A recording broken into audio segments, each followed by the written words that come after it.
It is 3:05 in the afternoon on the east coast of North America, 2:05 in Texas, where some people hang out.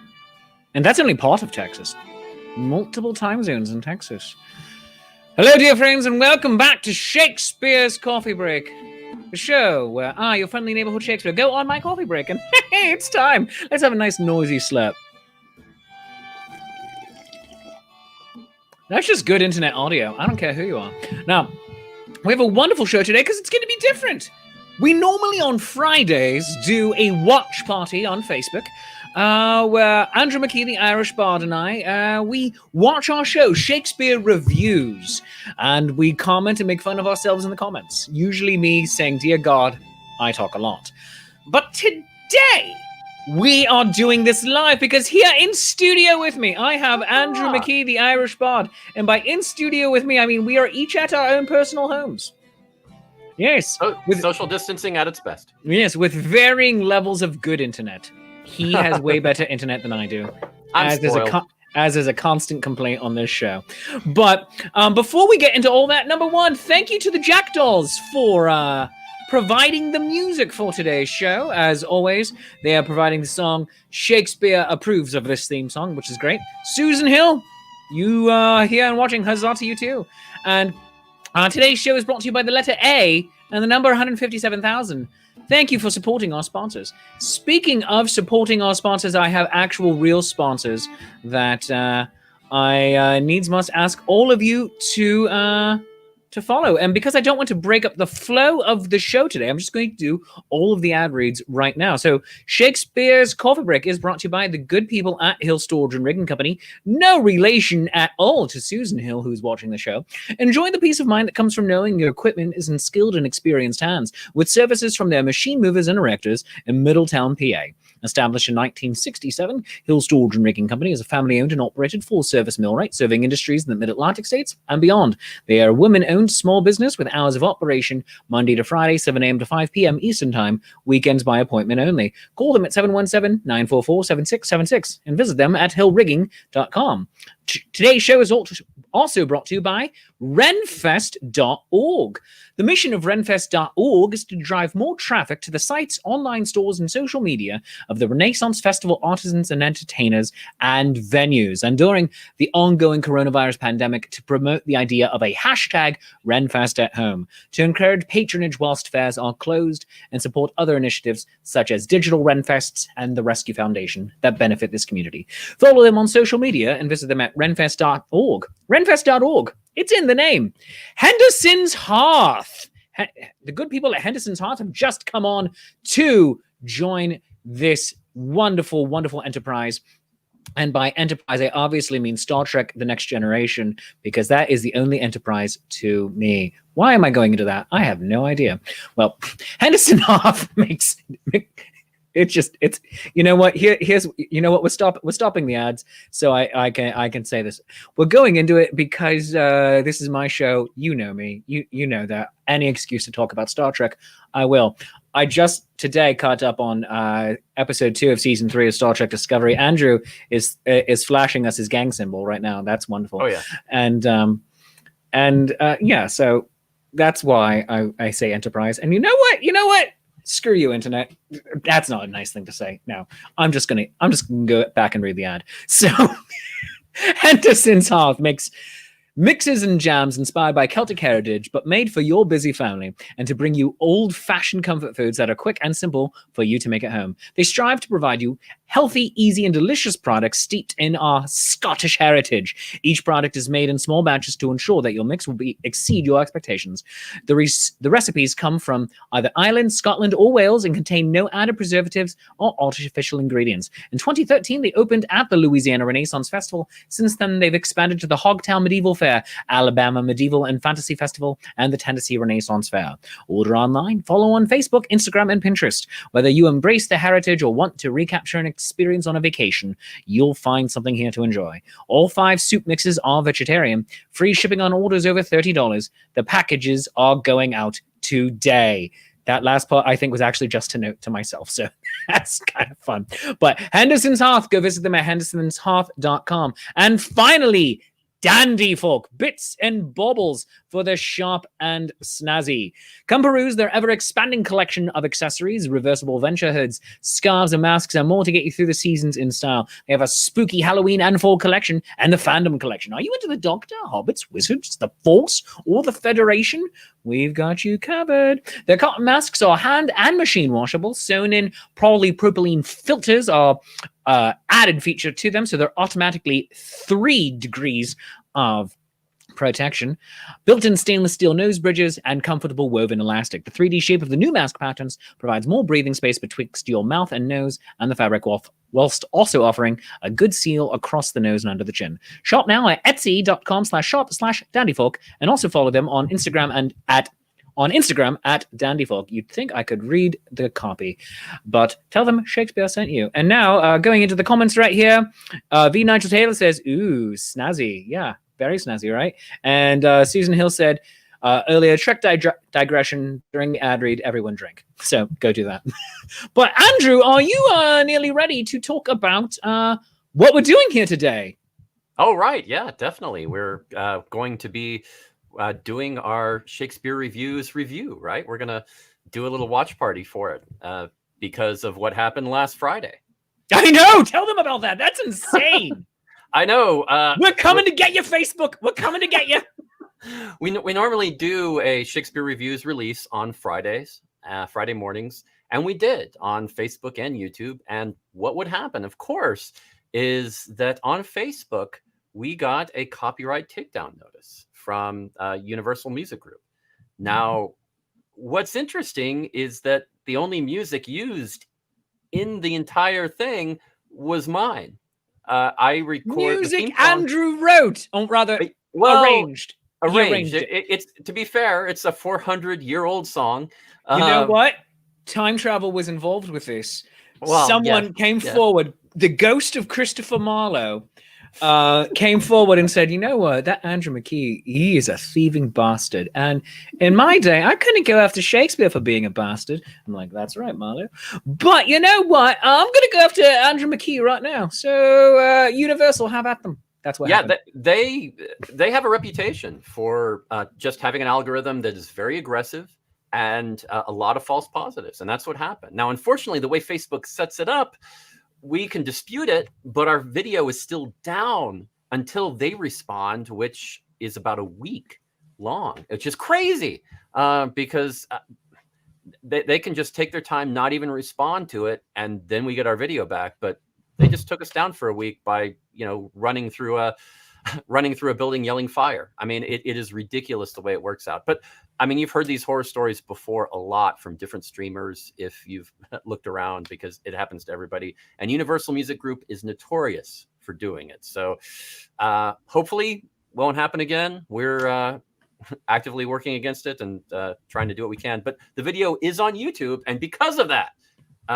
Will here thought it would be a great idea to do our watch party here today using the YouTube video.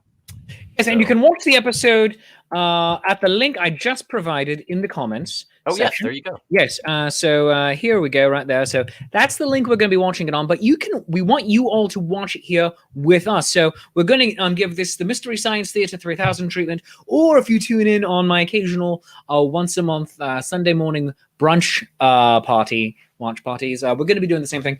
Andrew and I are going to be over it. Andrew and I are going to be over in the corner watching this, being snarky against ourselves. And we're also going to be commenting in the comments a lot. So we want you to watch and enjoy. I'm going to turn my microphone off unless I have something incredibly pithy to say. But friends, sit back, relax, and enjoy episode 6 of Shakespeare Reviews, where we talk about 10 things I hate about you, based on The Taming of the Shrew.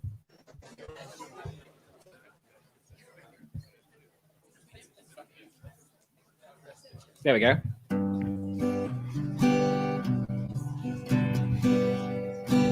Yeah, that's me on guitar, by the way. This is why it got taken down. It's all his fault. It's all that guy's right there. It's his fault. It's his fault.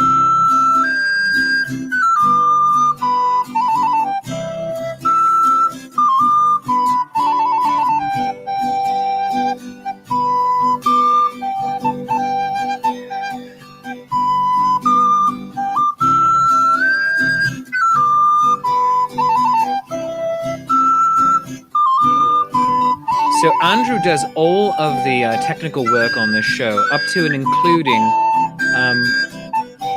That is a hilarious font that they use. Up to and including all of the editing for the episodes. And he created the theme song with his own arrangement of Newcastle. He puts all of this together and takes my audio and video and his audio and video. And this week's audio and video is a little lower than most ones because we were under deadline. So we actually just recorded directly off of Zoom.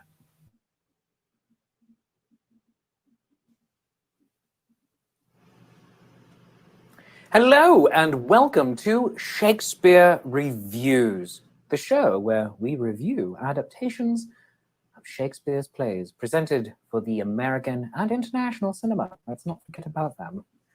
Today's film under discussion is the 1999 teen American romantic comedy 10 Things I Hate About You, written by Karen McCullough Lutz and Kirsten Smith and directed by Gil Younger. This film launched the careers of three of the more notable actors of the last 20 years, Julia Stiles, Heath Ledger, and Joseph Gordon-Levitt. It also co-stars Larry Miller and Larissa Oleynik. It launched the film career. It's based on The Taming of the Shrew, the love story. Third Rock from the Sun. So. Domestic tragedy of Petruchio and Kate. Now, in this version, new student Cameron is smitten with Bianca. In order to get around her father's strict rules on dating, he attempts to get bad boy Patrick to date Bianca's ill-tempered sister, Kat. The film is titled after a poem written by Kat about her bittersweet romance with Patrick. Much of the filming took place in the Seattle metropolitan area. Let's discuss. No, excellent. Thank you. Yes. I try. I mean, okay. 10 Things I Hate About You. Yes. Really a surprising film at the time, I think. Because really, in what way? Well, I mean, it was at a time when they were doing a lot of films that were, they were trying to recapture the magic of John Hughes from the 80s with kids films, and most of them, let's just say, sucked. I mean, they were not good. There were late 90s. I mean, there were a lot of teenage films that were just, oh my dear God, with a few exceptions that made it big, like the She's All That, or Can't Hardly Wait kind of thing. That Can't Hardly Wait. Oh my God, you had to bring up that Jennifer Love Hewitt. Yeah. And Can't Hardly Wait. A few that just kind of flew a little under the radar, like Empire Records, and a couple of things like that just were. You are just taking me down the memory hole, right? Here, mate. That really, this is grand. That's all of these started careers in many ways. They really did. And it was partly because they were just so popular, but there were also a ton of them that really sucked. And now, but a lot of the. Tell us your real feelings. I really want to know. Well, and that's true with any genre. You get a few good hits, and then there are all these copycats that they just want to try to make a quick buck. They don't really know what they're doing. Well, this is what 1-2 years later after Romeo plus Juliet, the Baz Luhrmann adaptation of Romeo and Juliet, which I'm sure we're going to get to at some point. Oh yes, we will. You look like you have feelings about that one. That's feelings is a good way, a good nice way. I keep hitting buttons. Do you have Rosencrantz and Guildenstern feelings on that one? Once again, that's a nice way to put it. I am looking forward to the rewatch with you of that one, because my feelings over time are vastly different than what they were the first time I saw that picture. Really?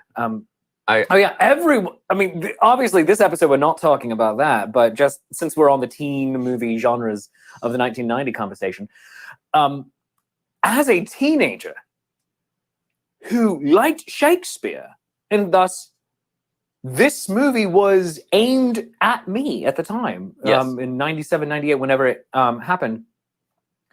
I was the target audience for that, other than, all the young ladies who were in love with Leonardo DiCaprio. Mm-hmm. And yet I hated that picture. Mm-hmm. I hated hated it. I felt it moved around too much. I felt it was trying to do too much with things. I thought it was trying to be too clever. But fast forward 20 years, and I quite enjoy it. I'm like, oh, this is really good. You can see he's doing a lot with a little, actually. And I'm wondering if with the passage of time, are you going to come around the same way of thinking as I did on that one?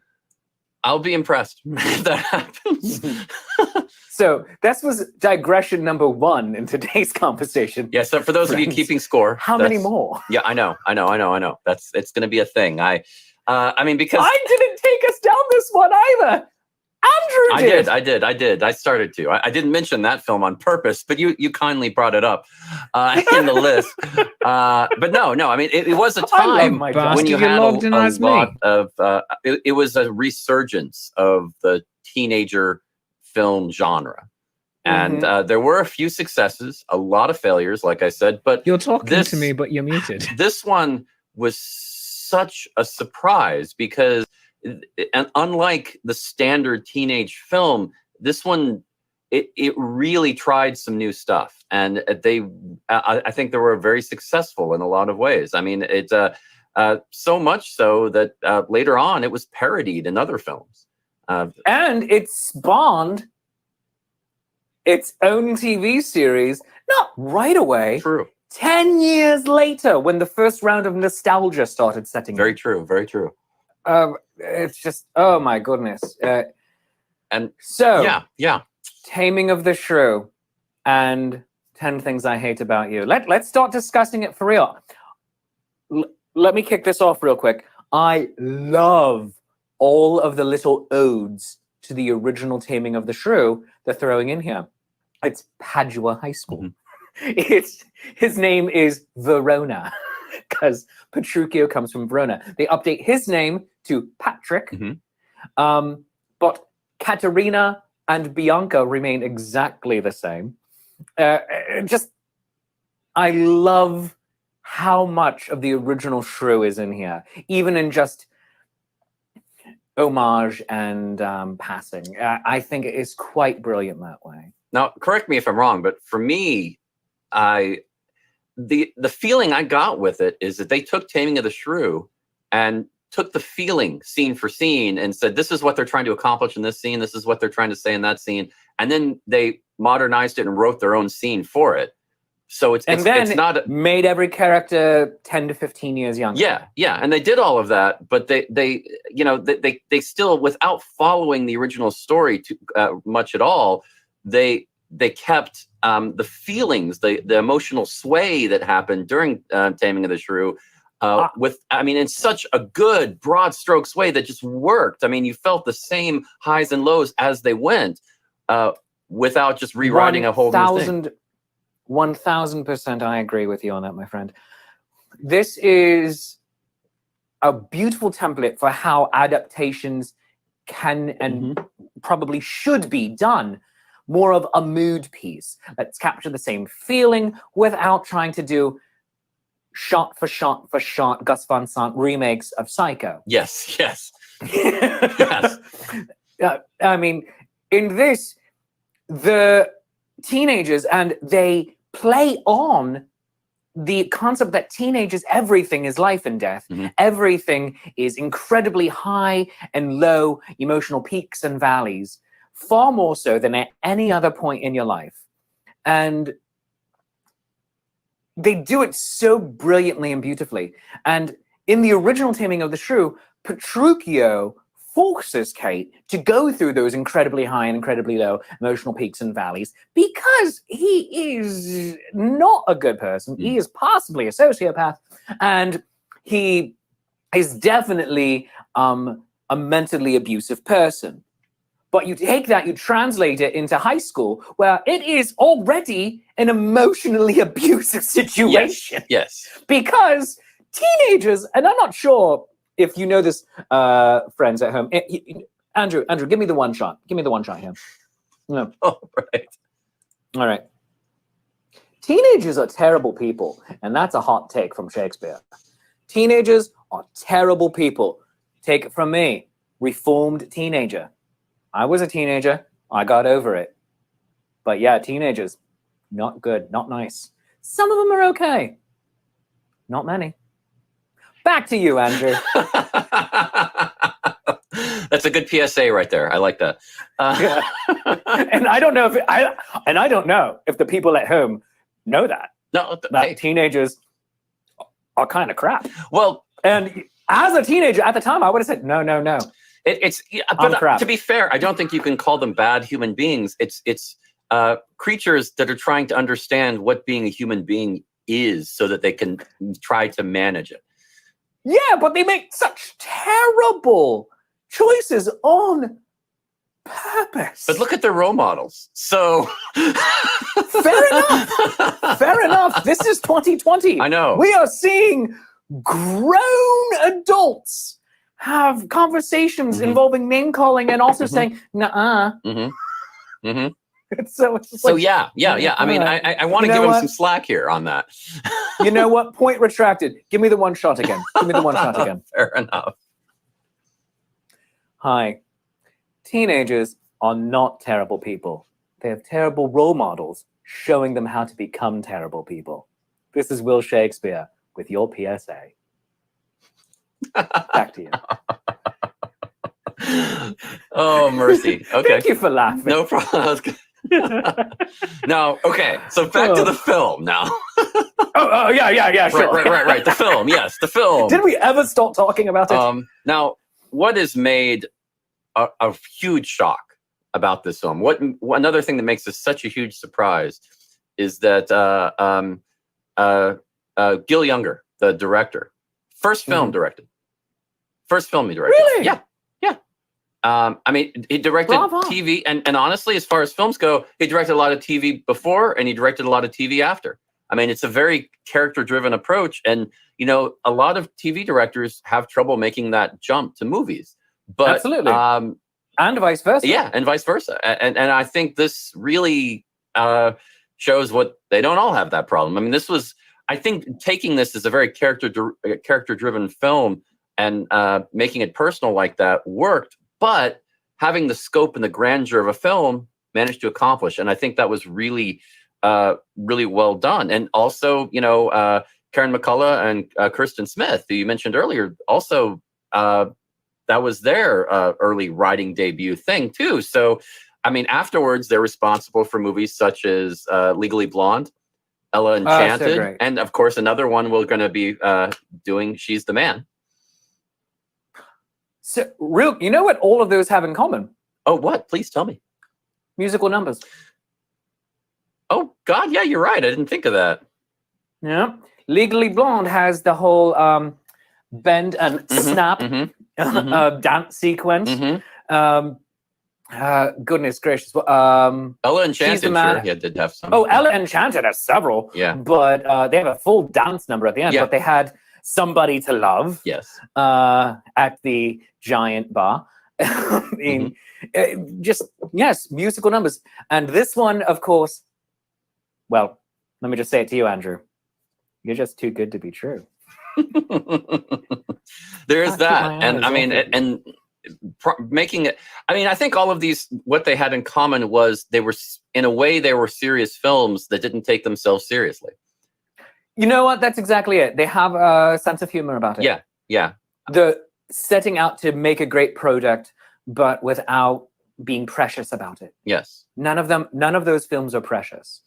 And consequently, they had enough going well for them that they were able to be good. Yeah. And also be considered pretty good art, in my opinion. This one is just phenomenal. I adore this movie. Yeah, and think about the cast. I mean, think about how Heath Ledger's first American film. So yeah, I mean, and it shows. Yes, but like, I mean, but it works. Heath I mean, Ledger. you can tell he's a very good actor. I mean, it's a little rough, but you can tell. I mean, there's some good stuff in there, and of course, Julia Stiles certainly helped her career. And Joseph Gordon-Levitt and David Krumholtz before, Numbers and all of that fame that he achieved. And Yeah, this was post first Santa Claus movie. Yes. For David Krumholtz. Yes. Pre Santa Claus 2, Mm-hmm. which I'm going to say is possibly the apex of his career. Yes. Okay. Santa Claus 2. Okay. Fair enough. Fair enough. Now, of course, you have. Don't at me, David Krumholtz. I'm not you're a saying it. fantastic actor. I have nothing but love and respect. Also, for Allison Janney, who before The West Wing. Yeah, I think this was the last project she did before starting to shoot West Wing, because this came out during West Wing season 1. Yes. But it was filmed before. Oh yeah, before. Actually, I don't know. They did the pilot earlier, so but it was around there. But I mean, it's all in that. So she might have gone pilot of West Wing to 10 Things I Hate About You and then back to West Wing. Yeah. But they're at the same point. So you have C.J. Craig, you have Dancing the Jackal, C.J. Craig in this movie. Of course, she later won an Oscar, and of course, so did Heath Ledger. So you got a couple of future Oscar winners in here. And you've got some good quality acting going on here. You've got Larry freaking Miller. Yeah. You have Larry Miller in this. He has the best lines in this movie, and which is great. You don't often see that in teenage movies or movies for kids. It's like the kids have the one-upsmanship on the adult. Let's take Breakfast Club, which is still regarded as like, oh, this is high art. This, you mentioned trying to recapture the John Hughes spirit earlier. The vice principal does not have the best lines. The kids have the best lines against him. In this one, though, I would argue that Mr. Stratford has... Oh, by the way, did you like the last name of the family? Yes. Yes. Mr. Stratford has some of the best lines in the film. I have a few of them right here. Let me just bring it up on my screen. Oh, yes. Mr. Stratford, it's just a party, and hell is just a sauna. It's like, come on! These are fantastic and brilliant. He knows the 411. He knows, he has all of it, and he has in almost throughout the best one-liners throughout. They give it to him. Yeah, fantastic stand-up comic, Larry Miller. And comic actor, and you also see him, of course, in Pretty Woman and Ella Enchanted, to name another film by these filmmakers. He is one of those go-to good luck charm guys. Yeah, I think that's a great way to put it. Yes. I mean, you put him in a film and feed him some good lines, and you're going to have a good film. I mean, I get what you're saying. Yeah, he is one of those people who elevates the actors around him, and having him with all of these teenagers, I'm going to say probably, I don't know for sure, probably helped put them at ease with him, because he is a very easygoing, jocular figure who is like, we're just having a good time. We're getting to play pretend for a living and make jokes, and let's do this.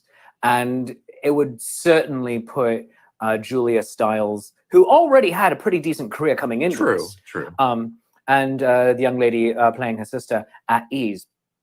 And then, of course, Heath Ledger and Joseph Gordon-Levitt. He had scenes with all of them, and just he gets to be the buffoon, allowing you to not have to reach that height. Just focus on your lines. Yeah. And it takes so much pressure off of younger actors for that to happen. So he was almost, let's say, a gift to the younger performers from the filmmakers themselves. That is my guess. I think that's a good way to look at it.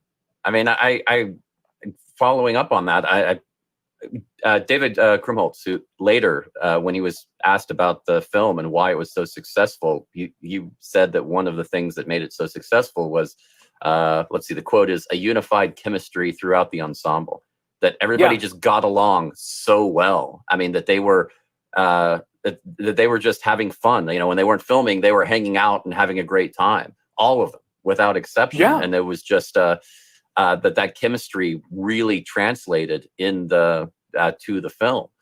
oh yeah, I mean, even I think Heath Ledger and Julia Stiles even dated a little bit during filming. So I mean, it was that type of chemistry where, hey, we're all friends, we're getting along, and it shows. I mean, I think it's kind of an interesting dynamic, because sometimes casts just do so well together and it comes up on stage, and then sometimes casts don't get along at all together, and it also works out really well on stage. It's just it's those emotion translates.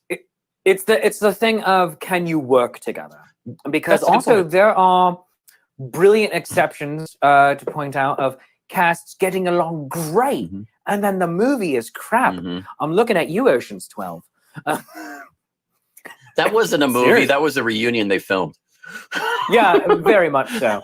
I mean, up to the point when they made Ocean's 13, George Clooney was going around on the press tour subtitling it, Ocean's 13, the one we should have made last time. It's just like, brother, you know it. Yeah. You know it.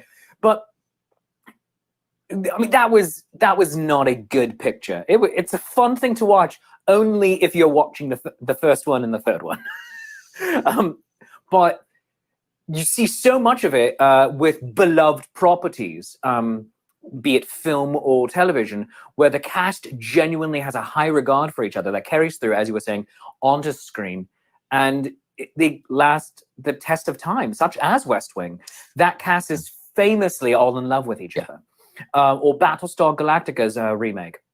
That cast loves each other. They hang out with each other. They're on Zoom chats all the time with each other right now.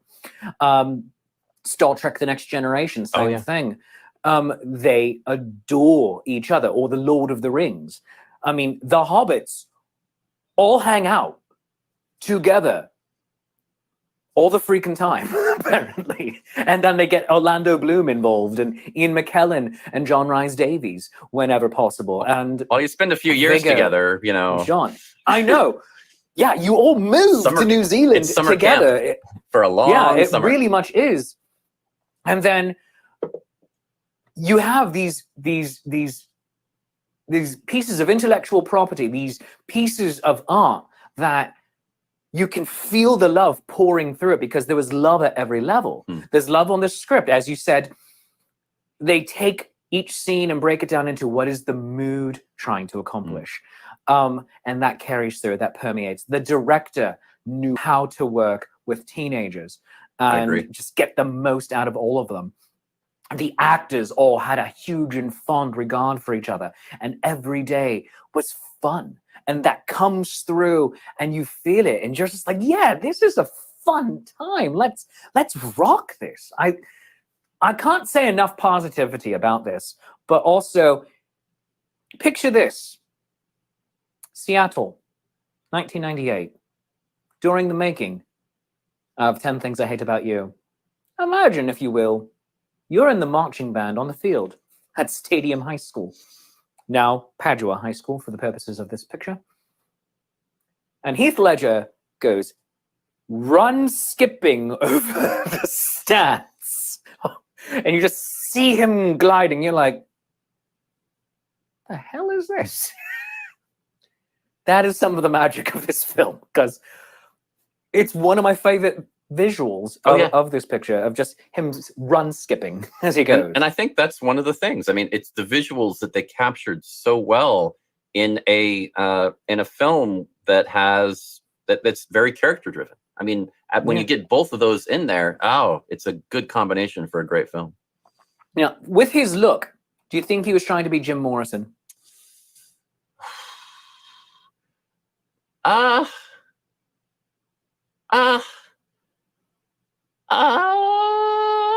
would be hard to argue that he wasn't.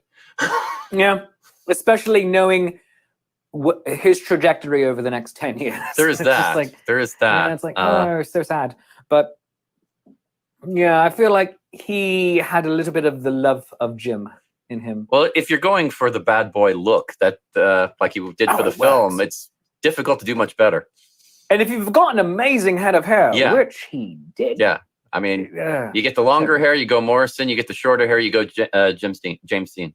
I mean, that's how you do it. that you're absolutely right. You are not wrong. Those are the main options with variations. I mean, now that's what you do. Now, the other great thing about this film, I mean, of course, you have the acting and the visuals, but the music. I mean, so great, so inspired, and so great. diverse. I mean, of course, the main group, Letters to Cleo, in there that are make an appearance. But I mean, Joan Jett, Bare Naked Ladies, early, before they were really huge. Well, this is when they were exploding. This is the same period of If I Had $1 Million. Yeah. Yes. This is the same, and 1 week. Yes, 1 week became right around the that time. number one song in America around this period. But when they put the music in, it was right when they were just starting to explode. So it was interesting. Air, George Clinton. I Want You to Want Me. Salt and Pepper, Notorious B.I.G., Thompson Twins, and Save Ferris. I mean, what a strange grouping of music, but it all flowed so well. I mean, it worked on so many levels. It was, it wasn't taking the music as a singular approach, a one-hit wonder to just kind of keep emphasizing. It was like, let's play the field, let's run the gauntlet, let's do it all. And it all worked. I'm trying to think of any song that was a little rough or a little off, and I can't think of one. It is a terrific album. The album itself of the soundtrack of the film was on Billboard's top 200 albums for 7 weeks, peaked at number 52. Which, in the late 90s, that was starting to not be a common occurrence with movie soundtracks. Yeah. No, and... Oh my goodness gracious! I think one of the only other ones, two other films of the same period, would be able to probably have said that, and I don't know because I'm, lazy and not looking it up. But I would imagine that Romeo plus Juliet, the Baz Luhrmann film, heretofore mentioned in this program today, probably got up there a bit because it had a bunch of fantastic music, as well as the soundtrack to Titanic, and we all know what happened there. Yes. Yes. The penny whistle did not ever leave us. Yeah. Now, tell me the truth. Do you know the penny whistle solo from Titanic? By ear. Only by ear. I've never looked at the sheet music. I'm proud of that fact. Are we going to get you to play the penny whistle solo from Titanic on this episode? No. All right. No. You'd have a better chance of getting me to play the music from the beginning of Fellowship of the Ring. It's not. It's no. Also mentioned on this episode. Yeah. I no. The Titanic. Such an amazing film for the time, as far as the quality of the special effects and everything, and some of the music was great, but God, it was so overdone at the time, overplayed. It was like, I still haven't recovered. I love that we are possibly giving other films more review time on this episode than we are the actual film that we're here to discuss. Because we're like, oh no, it's great, go watch it, let's talk about other crap.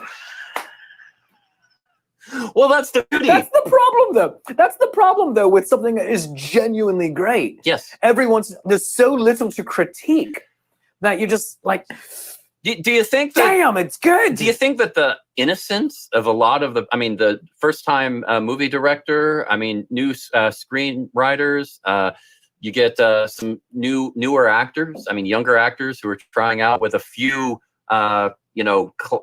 well-trained actors to help guide them, good character actors who don't have the egos to follow that. Do you think that just sort of, hey, let's just do what we love approach that seemed to permeate in this film might have made this work? Because it almost has like an innocence of youth, where it's just like, I just love this, let's just do it kind of approach that works so well. Yes and no. I'm not even going to say it's the innocence of youth. I'm just going to say this is the innocence of people who just want to make some beautiful art and have fun while they're doing it. So let's come. It's very much the feeling of, let's go put on a show. Let's just go have fun and do it. It's that feeling that you can have, honestly, in community theater with very old hats at the game and you have something with that beautiful, like, as you just said, innocence of youth feeling, no matter how old the players are. So I would say it's just love of the game really permeating this, and not first-time screenwriter, first-time director, because they had to show that it was good as well. Because, yeah, you have first-time directors, Tom Stoppard, for instance, who make less than great pictures. But you also have first-time directors who make terrific and wonderful pictures, and that get talked about for the ages. And first-time writers tend not to get their first screenplay shot and made into a movie. I mean, it is amazing to get any movie or TV property made, True. let alone for it to actually be good. So actually to be good is next to a miracle level, but it's something that we've come to expect sheerly because of this pure numbers getting thrown at out at the studios and then out from the studios to us, that eventually something's got to be good. And this happened to fall into that luck category. They had everything going for it, and they also had a terrific editor on it. Oh, yes. Actually, that is a very good point. Talking about the editing in here, there were some shots that I think other editors would have cut sooner, and there are other shots that they just seem to be the perfect length. It was great. I think you just got a text message. Yeah, I did. That's staying in the show, people. It is. Why? Because we are lazy. Yeah, I mean that probably somebody saying, "Hey, have you seen? Remember that movie 10 Things I Hate About You? We need to watch that again because God, I missed that." And yeah, it really is. That'd be hilarious, honestly. Like, hey, Andrew, I really want to do this. Oh, all right. Good. Yeah, the interesting thing. I mean, this is a very rewatchable film. It's incredibly rewatchable.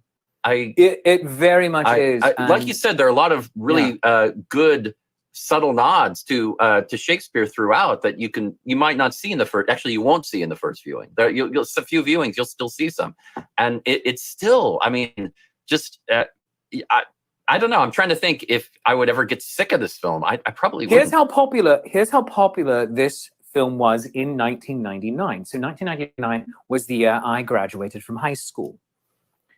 My literature teacher gave us extra credit to go see the film, come back with your movie ticket, write a review on it. The following semester, it came out in October on DVD.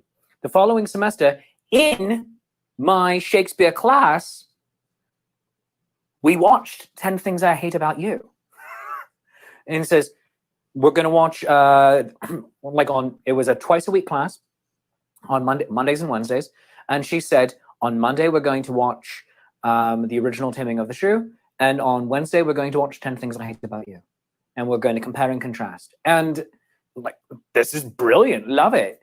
And just so much fun. But that was the immediate esteem that English teachers and literature teachers and Shakespeare teachers already had for this work. Yeah. They said, this is a faithful adaptation of Shakespeare, not in terms of the language or even all of the plot points, but in terms of the feel. It has the proper emotional tone to it. Is that your take too? Is that your take too on this? Okay. 100%. Absolutely.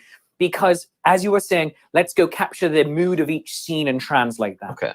This does that on a macro scale as well, not just scene to scene, but as the property as a whole, that it has the silliness and also the real emotional stakes at play.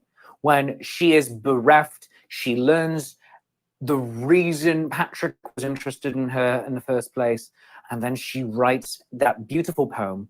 That, by the way, not an easy thing to do on the part of the screenwriters to not just reference a work, but then have the work that they're referencing be in the piece. And thus, oh crap, we got to go write this now. Mm-hmm. That was good. And it is just a remarkable feat of filmmaking, of storytelling, and of adaptation that you're watching it, and if you have any familiarity with Shakespeare at all, you said, yeah, this is obviously Taming of the Shrew. Yeah. And it's just brilliantly done, and I cannot recommend it enough. Excellent, excellent. Okay, well, I mean, I'm only going to mention one more thing about this before we call it. Okay. I want to point attention to the final shot when they pan away from the lead actors and go around that amazing school in Stadium High School, Tacoma, Washington.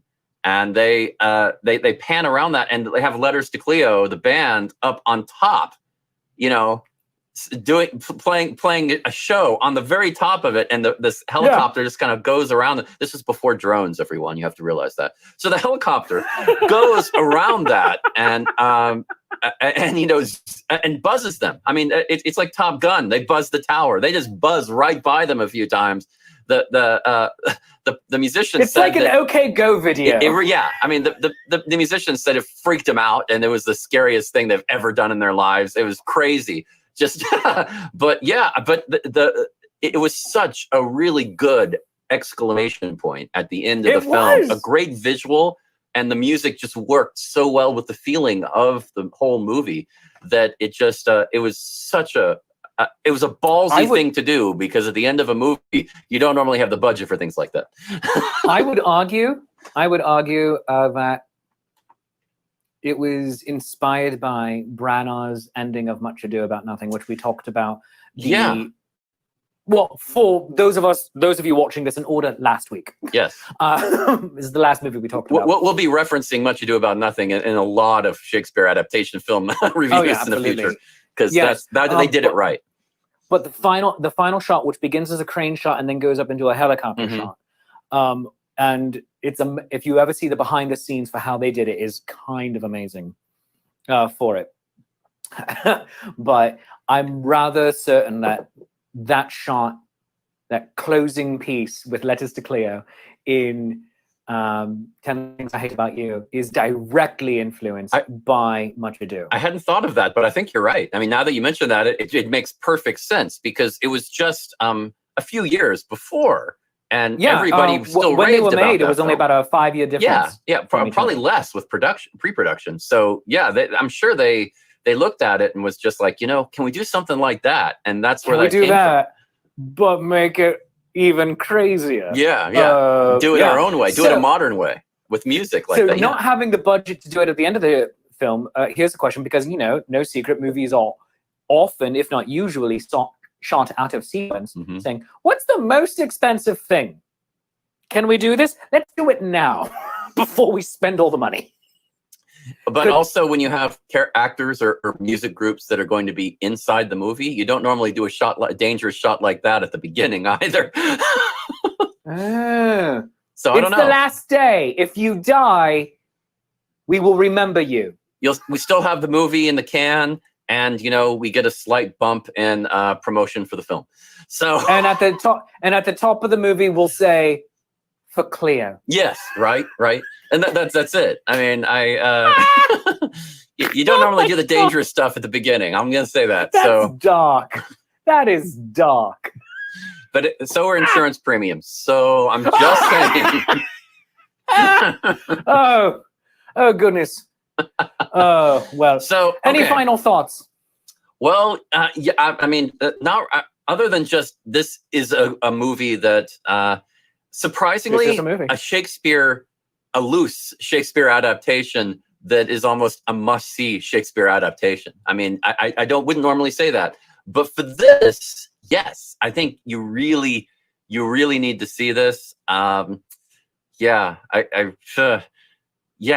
really think I really think this is a must-see. All right, fantastic. I'm going to give this a full throbbing member of approval. And if you don't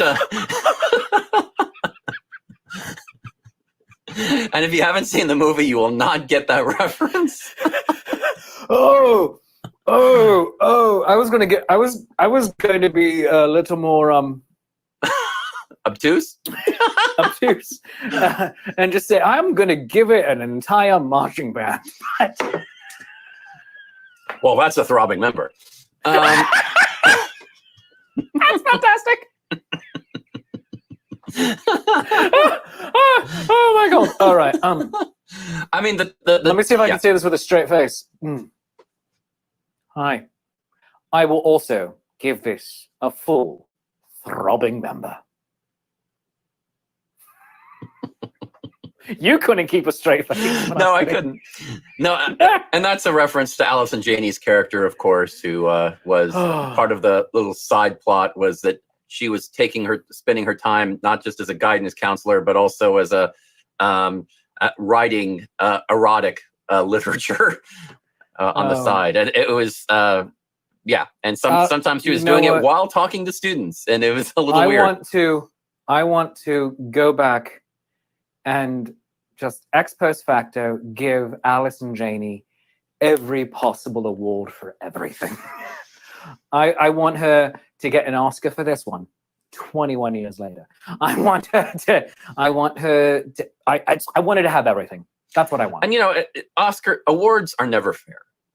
They never are, because there are usually there are many people who deserve it, and a lot of people that never get it. And so, as long as I look at it as Return of the King. I'm going to go back to Lord of the Rings again, where it won the Best Picture Oscar, not for Return of the King, but let's just be honest, for the trilogy.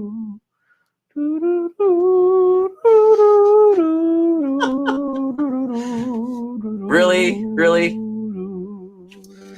Gonna just do it. Yeah.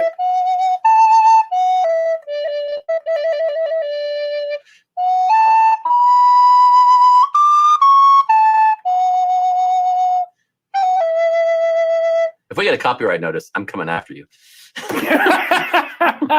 Well, all I can say is, I'm not sure if you can see this piece of art at the back, but I think I'm quite ready for another adventure. Friends, thank you so much for watching Shakespeare Reviews today. We had a lot of fun doing this episode, as you can tell, and I hope you had as much fun watching it as we did. And if we enjoyed it twice as much as you did, then you enjoyed it half as much as we did. And that's just called math. And that being the case, go and like us on all of our social media. You can follow Life's Affair on Facebook, on Instagram, on all the places. You can support the show by going to patreon.com/Life's Affair. And you can follow me on Facebook and Instagram and Patreon. On Facebook, I'm Shakespeare Approves. On Instagram, I'm Shakespeare.approves. And on Patreon, it's patreon.com/Shakespeare. Andrew, where can they find you? Oh, you can find me on Facebook, Facebook.com/The Irish Bard, and on Patreon, patreon.com/Irish Bard. And you can also find me at theirishbard.bandcamp.com if you'd like some of my music, because I do music. Who knew? He does. I know, like right there. Yeah, I know. That was music. Some of it I wrote myself. It's crazy. So yeah, please check that out. So friends, we will see you next time. And remember, you're just too good to be true.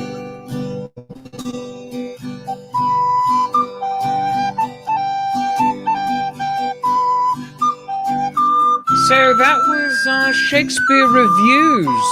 Andrew, I think that was a good show. What do you think? I think it was pretty good. I was pretty happy with it. I think it was a good show. It was one of our longest shows. Oh my God, not seriously. But it was a lot of fun, and we got to talk about a great film, a great Shakespeare adaptation. And I put in the chat just a second ago that our next movie coming out Friday, Indeed. Our next movie review will be Warm Bodies. Indeed, and that's going to be this special. Friday. Join us for the watch party at 3:05 p.m. Hopefully we'll be able to just do it normal, but if you enjoyed this version of it, we could just do this again. Andrew, are you free? Right, fantastic. And sure. And then that'll be followed at 5:35 by Shakespeare's Shameless Halloween Party instead of Shakespeare Shameless Self-Promotion Happy Hour, where of course there'll be no admittance except on party business. So do join us then. Also coming up tomorrow on Shakespeare's coffee break, we're going to have Shelley Buttons Shelley Buttons is going to be joining us on Tuesday, tomorrow at 3:05 p.m. On Wednesday, we have the amazing and talented Bella Greenwolf here to talk about magic. Wednesday night, oh my goodness gracious, we are having Titus Andronicus, for kids, my show with the social distancing players, where we take my original Ren Faire pieces and rewrite them for Zoom audiences. And that's starring the amazing Catherine Gilbert, Andrew Gallows, Caitlin Jurowitz, Tom Zadoigo, and Steve Anderson as Titus. That's going to be Wednesday. Tomorrow night, of course, is the Nat 21 Adventures Halloween special, Night at the Mausoleum. That will be at 8 o'clock. And on Thursday, goodness, what are we doing on Thursday? I have no idea. Oh, on Thursday, we're doing a fun, spooky Halloween show on this show with Steve Anderson. He's going to be doing some wonderful ghost stories and Halloween-flavored poetry.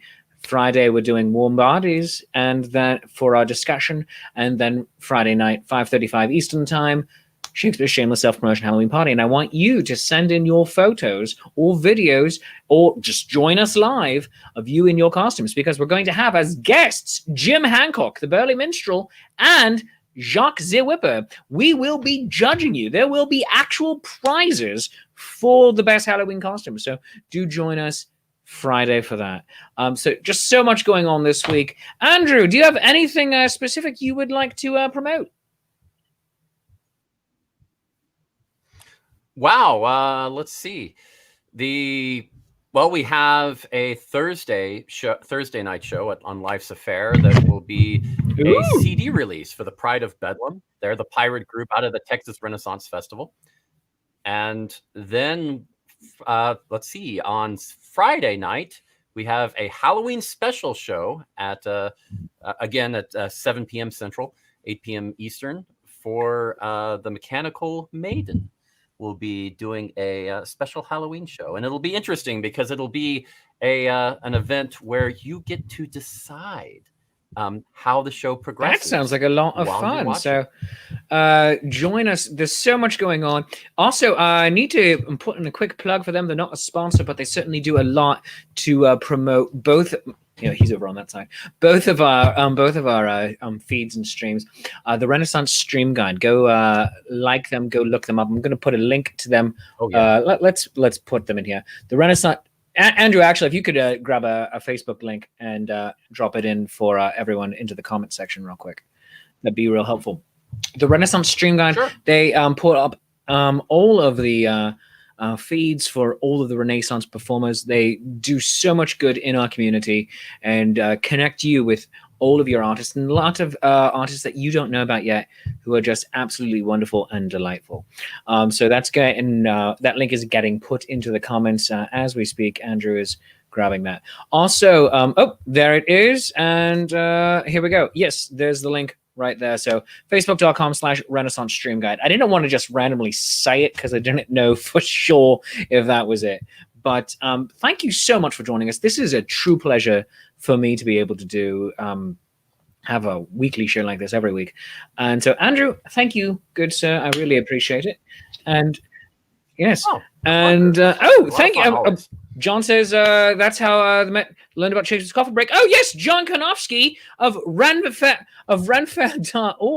Renfest.org. So one of our sponsors here on the show. So once again, let me just thank all of our sponsors here. So, there's Andrew. Why do I keep putting him as the front? That's so weird. Why? Do people like you that much? I mean, seriously. Obviously they should. But Renfest.org, one of our sponsors. Thank you to Renfest.org, the directory of all of your wonderful Renaissance Festival venues, performers, and artisans. Go check them out. It's in the name, Renfest.org. Dandy Folk, bits and bobbles for the sharp and snazzy. Check out their Etsy shop, etsy.com/shop/dandyfolk. Henderson's Hearth, making mixes and kits for all of your delightful Celtic cooking needs. Foods based on Welsh, Irish, and Scottish traditional cooking. And Hill Storage and Rigging Company. No job too large or too small. For all of them, tell them that Shakespeare sent you. Friends, this has been Shakespeare's Coffee Break. If you enjoy the show half as much as I enjoy doing it, I obviously enjoy it twice as much as you do, and that's just called math. And whatever you feel the show is worth, a 1, a 5, a 10, for a 50, you can get a part of my next show. Drop it into my tip jar, coffee.com/Shakespeare, ko-fi.com/Shakespeare, or become a Patreon of the arts at patreon.com/Shakespeare. Friends, on behalf of my co-host, Andrew McKee, I am your friendly neighborhood Shakespeare. Be brave, be bold, and be courageous. I love you. You love me. There's mutual glorious affection. Until next time, cheers, and drink deeply from that cup of coffee. Drink it down to the last drop. Oh, man, I am so good at this internet audio thing. I'm killing it. I am so good. Andrew's drinking, but you can't hear him drink at all. It's really hilarious. You can't hear him do it. Oh, I'm sorry. Was I supposed to gargle? I can do that. No, it wasn't goggling. It was slurping. There's the difference. Learn the difference. All right. I will. I will. We're over an hour here. So basically, bye.